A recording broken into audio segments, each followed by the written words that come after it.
budak pandai dah sampailah. Aku bukan apa, aku benci je tengok muka dia.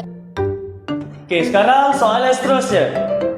Apakah rukun negara yang kelima? Saya, cikgu. Okey, Raja, apa dia?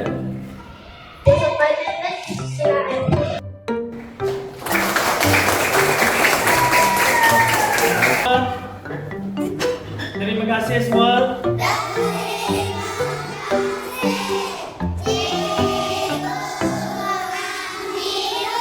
Duduk semua.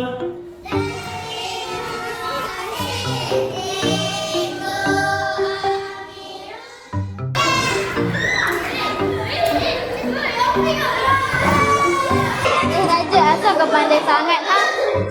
Aku ada rahsia, aku pandai. Kau nak tahu tak?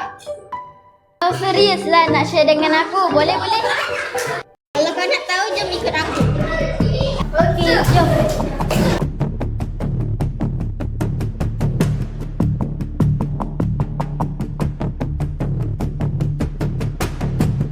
Kalau kau nak tahu, aku guna ChatGPT.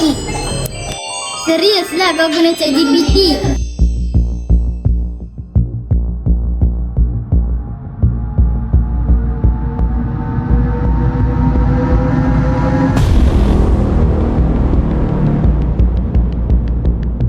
Kau serius lah kau bawa phone kat sekolah? Ya, aku bawa. Kau jangan bagi tak cikgu pula. Kalau kau nak guna teknologi, kau kenalah guna dekat tempat dia. Aku harap benda ni tak jadi lagi. Kalau tidak, aku laporkan kat cikgu. Janganlah,